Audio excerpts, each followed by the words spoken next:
Okay, so first and foremost, I want to thank everybody for coming out. It wasn't supposed to be this way. As you know, when we have the unveilings of our historic markers, we normally have, tons of people around, but the world is just not conducive for us doing that. So we make do with what we have. And guess what? There's always 2021 where we can have a bigger rollout and get more people here. But in the meantime, I want to thank all of you for coming out. And I'm excited because when we started the 50th observance of the Augusta Riot, when we started the planning, there was always one thing in mind. One thing we wanted to keep in mind, and that is 2020 would not be the end. 2020 would not be the end of the observance. It would be the beginning of the observance.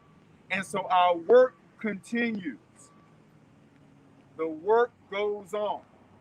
And from 2020 forward, we are going to honor the legacies of those who lost their lives.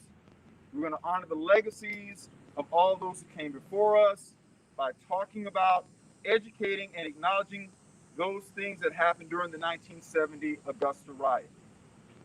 I'm excited because today we are going to unveil the state historic marker for the 1970 uprising we call the Augusta Riot.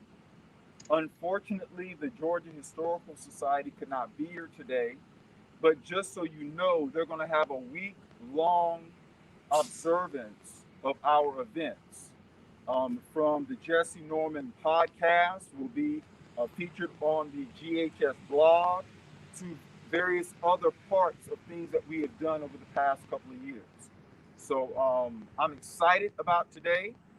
I want to thank all the different committee members, Harvey from the Augusta Museum and Mr. Maben from the Lucy Craft Laney Museum of Black History, C. Statura with the Jesse Norman School, Corey Washington from the Richmond County School System, and he's a local author and does a little bit of everything, historian, Dr. John Hayes from Augusta University, Nefertiti Robinson from Augusta University.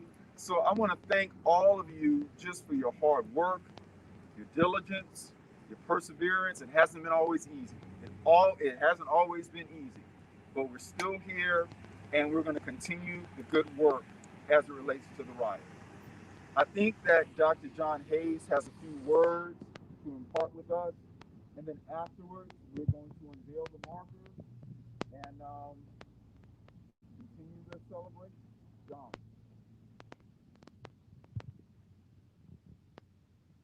So the sheer passage of time does not in and of itself resolve anything.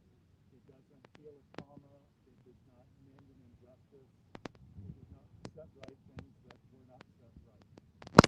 If you don't truthfully, candidly deal with something, you you never really authentically move past it. For a long time in this community, the intense drama of May 1970 has been both forgotten and actively misremembered. A key part of our work has been trying to recover the real story of what happened.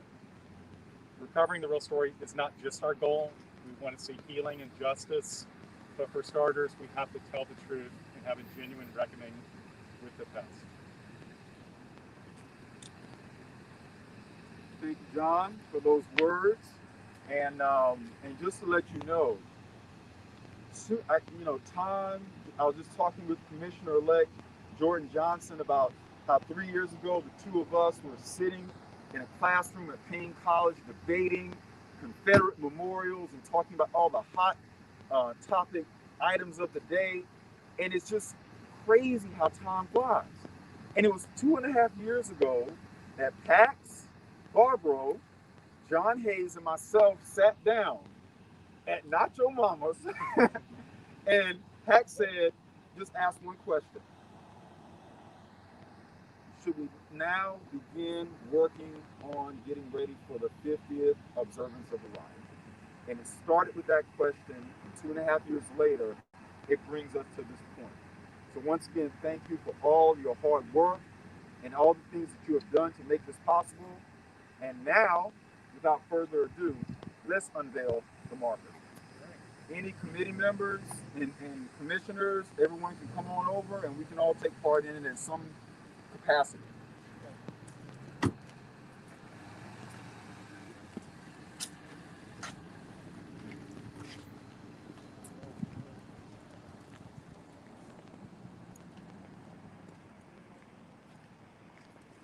I didn't want to destroy the movie.